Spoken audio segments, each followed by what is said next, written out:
queremos dar comienzo al primer panel de la tarde titulado Distintas formas de violencias contra las infancias, violencia vicaria, negacionismo e impunidad. Agradecemos profundamente la presencia de todos, todas y todes, y en especial a los panelistas Sonia Vaccaro, Natalia Mattiello y Gabriel Vital. Les recordamos algunas cuestiones de organización que seguramente ya vienen escuchando. La presentación de cada panelista va a durar 25 minutos y dado el poco tiempo que tenemos para el intercambio de preguntas, les vamos a pedir que las vayan escribiendo con anticipación en un papelito y entregándoselas a las compañeras para que apenas podamos terminar las exposiciones, dar comienzo al intercambio de preguntas. Que sean preguntas concretas, que no refieran a ningún caso puntual ni personal, y por favor que esté bien claro a qué panelista van dirigidas a los fines de poder responder la brevedad. Vamos a comenzar con la exposición de Sonia Vaccaro. Sonia Vaccaro es licenciada en Psicología por la Universidad de Belgrano, Argentina, con la especialidad clínica y laboral. Es perita forense y experta en victimología y violencia de género. Ha centrado su práctica profesional en la victimología, la prevención y la asistencia de la violencia basada en el género, asistiendo a las víctimas, realizando peritajes, coordinando el diseño e implementación de protocolos, formando a profesionales y brindando asesoramiento a instituciones, organismos públicos y ONGs en España y países de Europa, dependiente del Observatorio de la Violencia contra la Mujer y Familia del Ministerio de Igualdad en España.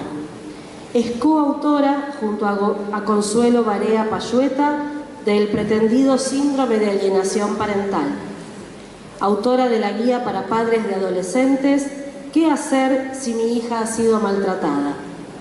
Coautora del libro Un feminismo imprescindible para construir otra Europa y del libro A invisibilidade da criança e mulheres víctimas da perversidade da lei de alienación parental, pedofilia, violencia y barbarismo.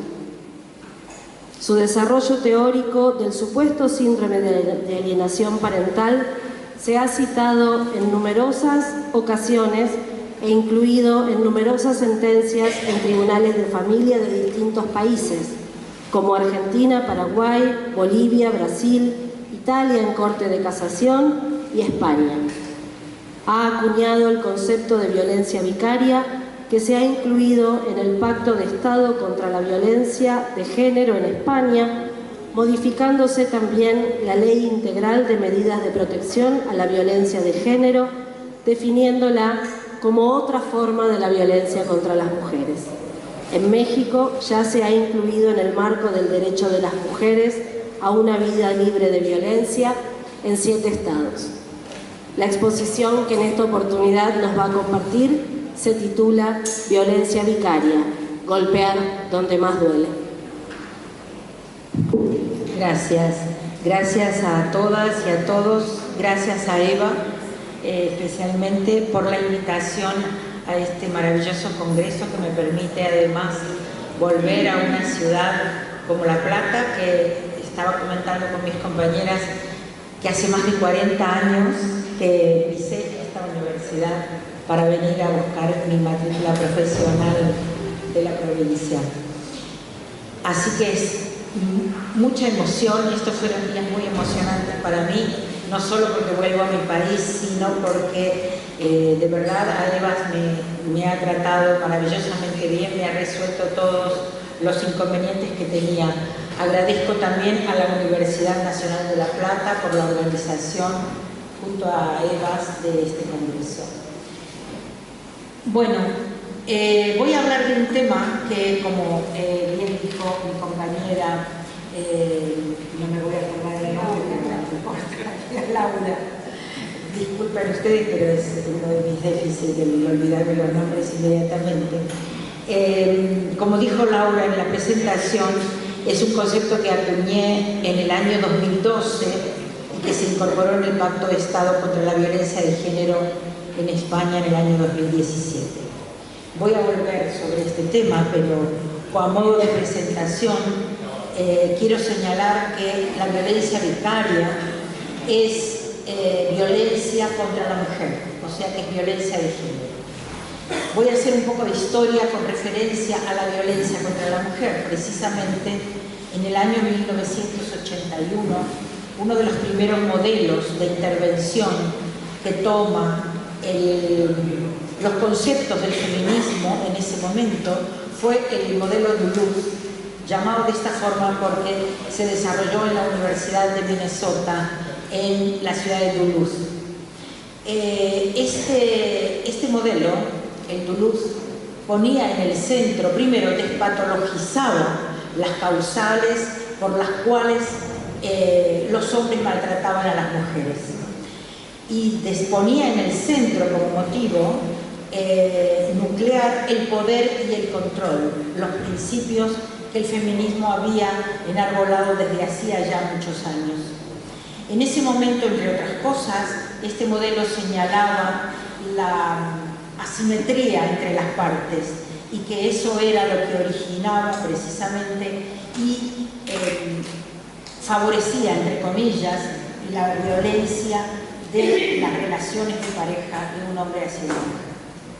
Este modelo, y por eso lo cito, decía en los años 80, cuando comenzó a estandarizarse, que el riesgo que tenían las hijas y los hijos cuando la madre sufría violencia era el impacto psicológico, el riesgo de ser golpeadas o golpeados si estuviesen en brazos de su madre y el riesgo de morir si se interponían para impedir que ella sea golpeada. Como ven, lo que nos está mostrando esto hace 40 años, cuando comenzamos a trabajar la violencia contra la mujer en las relaciones de pareja puntualmente, es que lo que se visibilizaba era la violencia física y nada más. La punta de un iceberg que hoy en día sabemos que contiene muchísimas violencias más. Y en ese sentido, el riesgo para las hijas y los hijos iba en esa misma dirección. Este mismo modelo, en el año 2013, estandariza o diseña una nueva rueda, porque lo que, entre otras características, este modelo tiene la facilidad de mostrar gráficamente cómo es la dinámica de lo que va sucediendo, no solo en la intervención para recuperar a las mujeres, sino también en el fenómeno o en la violencia y las violencias que sufren. Decía que en el año 2013 este modelo diseña una rueda donde, por supuesto, continúa poniendo el poder y el control en el centro y habla de violencias que surgen después de la separación o post-divorcio o en el marco de cuando la mujer plantea la separación. Lo importante de esto que vengo a traer como ejemplo para desarrollar luego mi concepto de violencia vicaria es que el modelo Duluth pone la base, sosteniendo este tipo de violencias, el sistema y a las instituciones, diciendo algo que es importante que sepamos. La violencia vicaria la sostiene el sistema y las instituciones. Voy a volver sobre este tema también. ¿Qué pasa en estas nuevas violencias post-divorcio que surgen?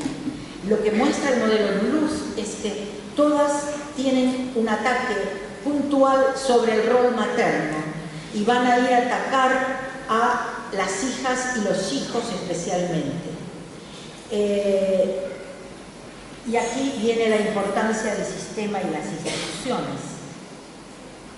Cuando yo comienzo a pensar el concepto de violencia vicaria, lo hago a partir del relato de una mamá que me cuenta, entre otras cosas, que había sido acusada de ejercer SAD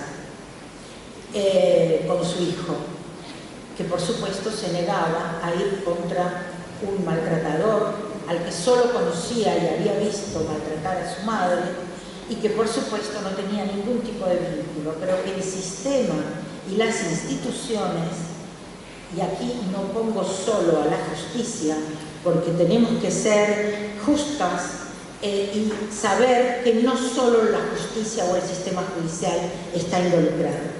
Entra a jugar muchísimo el rol también de profesionales como la psicología, el trabajo social, por ejemplo, los servicios sociales, y de verdad tenemos que hacernos cargo quienes contribuyen a este tipo de cosas que se van dando, de violencia, mejor dicho. Decía que esta mamá, cuando me cuenta eso y que es acusada de SAP, por supuesto que la culpan a ella de que el niño no quiere ir con el padre, el clásico que ya todas y todos conocemos, y por lo tanto lo obligan a este niño a vincularse con ese padre. Y hablo de vinculación y no de revinculación, porque considero que estamos nombrando mal algo. En ese tipo de casos generalmente no hay vínculo, por lo tanto no se puede revincular, porque no existe el vínculo. Es una vinculación forzada, nada más. Decía que este niño había sido obligado a ver a este individuo violento que en una de sus visitas tuteladas, entre comillas, o en un ámbito protegido, como se llamaba el lugar donde lo vio, punto de encuentro se llama en España, no sé cómo se llama en Argentina, ¿cómo? Punto de encuentro. Ya. Bueno, para que ustedes sepan de qué ámbito estamos hablando, lo que se llama visitas controladas, entre comillas, no obstante eso no fue ningún obstáculo para que este individuo lo mate, lo asesine con 35 puñaladas y 2 disparos, porque vio que el niño no moría. Con esto no solo quiero señalar la aberración de este asesinato, para el cual no hay nadie culpado, porque el Estado respondió que habían cumplido todos con su deber. Este fue un caso que llegó hasta Estrasburgo, voy a volver sobre él, pero quería comentar que lamentablemente que un individuo pueda entrar con un arma de fuego y un arma blanca, como fue un cuchillo, por ejemplo, y el color blanco no me gusta para asignarle a un arma punzante, mejor dicho, quiere decir que no había detectores de metales en un sitio donde yo creo que es 10 veces más peligroso, porque van individuos muy peligrosos, van delincuentes a encontrarse con sus hijas e hijos.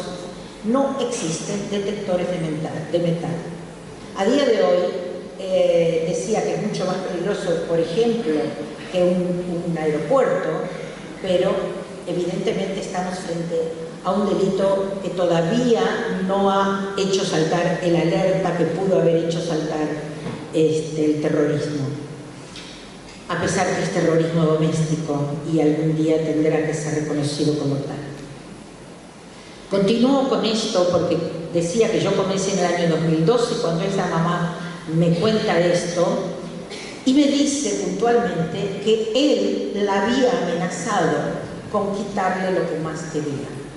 Esta denuncia ella la hizo, la dijo, lo máximo que consiguió fue que la vea en un ámbito protegido, insisto, protegido entre comillas, donde sucedió lo que sucedió. Con esto quiero cerrar el tema SAP, porque daría para otro congreso, por supuesto, pero quiero aclarar que el SAP es otra forma de violencia vicaria que fue utilizada para dañar a las madres a través de los hijos y de sus hijos. Y hablo en pasado, lamentablemente, pero sé que en la actualidad continúa siendo utilizado con la misma virtualidad, porque sé que a lo mejor ya no le dicen SAP, pero los sucedáneos que utilizan remiten a la misma ideología que todas y todos conocemos del perverso, pretendido síndrome de alienación parental. Paralelamente, el Reino Unido, en el año 2013, realiza una investigación por un grupo de criminólogos de la Universidad de Birmingham que hace una investigación longitudinal desde los años 80 hasta la actualidad, hasta el 2013, donde analiza lo que ellos denominaron asesinos de familia. Y encontraron 71 asesinatos de lo que ellos habían definido como asesinos de familia, que se parece mucho a lo que yo había definido como violencia vicaria. Lo grave de esta investigación que señala y que hemos demostrado y comprobado nosotras también en nuestra investigación, de la cual voy a hablar luego, es que desde los años 80 y en los últimos 10 años, estos asesinatos se fueron incrementando. Con esto lo que quiero señalar es que desde distintos sitios apareció una nueva forma de violencia que sucede después del divorcio, que sucede en el marco de un divorcio o separación conflictiva, que toma a los hijos e hijas como rehenes, que los asesina porque los toma como un objeto y que además ataca el rol materno. Fundamentalmente, voy a volver más en detalle sobre este tema. La investigación del Reino Unido dijo, entre otras cosas, que la familia para ellos estaba ponderada y considerada como un logro de poder y asociado a su masculinidad. Pertenecían a todas las clases sociales y a todas las profesiones, y todos eran rechazados por sus hijas e hijos. Que los asesinatos lo cometieron durante el periodo de visitas o cuando estaban en el periodo de los hijos. Los que no se mataron luego del asesinato, y aquí pongo el acento en mataron porque yo no hablo de suicidio. Como psicóloga clínica considero que el suicidio es una entidad donde no voy a entrar en detalle, pero donde hay sufrimiento de quien se suicida. Estos individuos no tienen sufrimiento, estos individuos se matan por un problema narcisista exclusivamente y nada más. No hay un proceso como existe en el suicida. Por lo tanto, yo no hablo de que estos individuos se suicidan. Ninguno de ellos, el que no se mató, mostró ni culpa ni arrepentimiento, y asesinando a sus hijos creyeron ir contra las madres. Estas son conclusiones de la investigación de Reino Unido. A raíz de esta investigación, Reino Unido cambia las reglas, dicen ellos, de juego, entre comillas, de los tribunales, y deja de legislar siempre el contacto de los hijos con los padres violentos. Esto en el año ya 2017. Reforman la legislación, pero lo más importante, reforman, porque a veces la legislación ya está y es posible utilizarla. Lo que reforman es la forma de actuar de juezas y jueces, que eso es otra cosa muy importante. Y encaminan reformas a objetar que un padre siempre debe tener contacto con sus hijas e hijos, aun cuando hay evidencias de conductas violentas contra la mujer. Y aquí quiero hacer un impasse para decir que estas conclusiones son las mismas a las que hemos llegado todas y todos. Y cuando yo elaboro el concepto de violencia vicaria, precisamente tomo vicario como adjetivo porque viene definido como que toma el lugar de otra persona o que la sustituye. Que es lo que yo había observado, que estos individuos comenzaban a amenazar con las hijas y los hijos de modo preferente, precisamente para hacerle daño a esa mujer. ¿Y por qué con las hijas y los hijos de modo preferente? No solo porque sabía que para esa mujer eran muy importantes, porque él había vivido, que ella había aguantado lo indecible precisamente por sus hijas e hijos, sino porque estaba facilitado esto, porque la justicia le permitía continuar a este individuo, a pesar que lo había catalogado como violento, peligroso, de alto riesgo, etc., le había permitido, disociando el delito, continuar el contacto con sus hijas e hijos.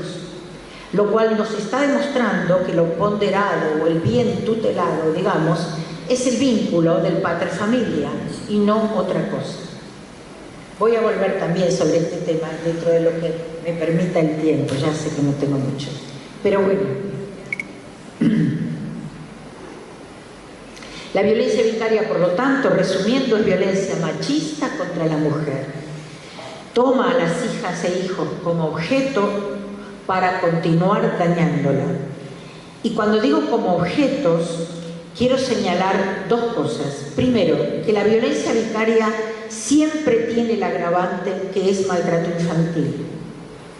Pero no todo maltrato infantil, lamentablemente, es violencia para ir contra la madre.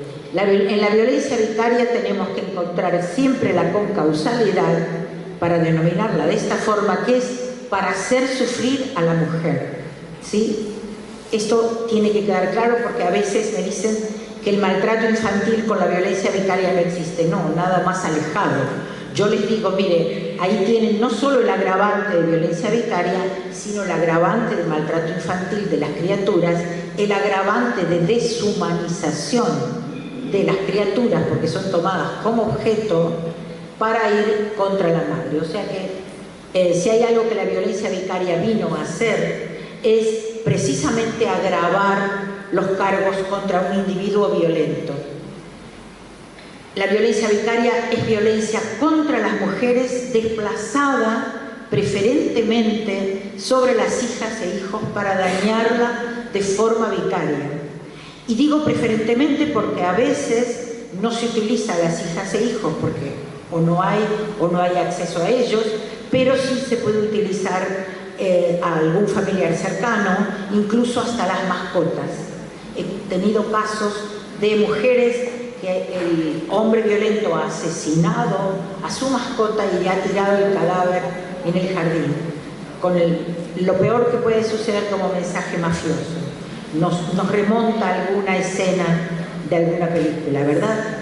Bueno, por si quedan dudas de que estamos frente a delincuentes, estamos frente a asesinos, estamos frente a hombres violentos, no frente a hombres.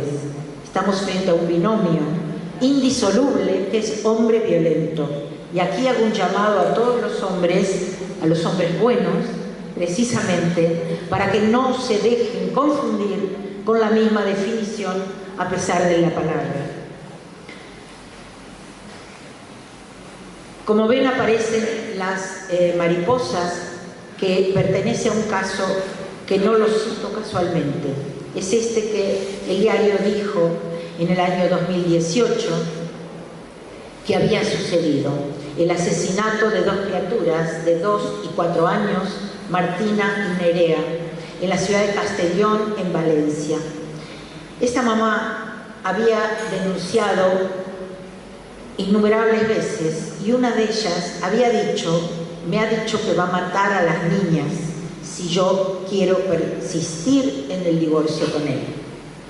La respuesta fue algo que me da vergüenza repetir todas las veces que tengo que decirlo, porque le dijeron con un dicho popular: si lo dice no lo va a hacer. La jueza vio que el riesgo era bajo, porque en ese momento el dispositivo que medía el riesgo para la Policía Nacional de España no incluía la amenaza ni el daño a los hijos e hijas para medir el riesgo.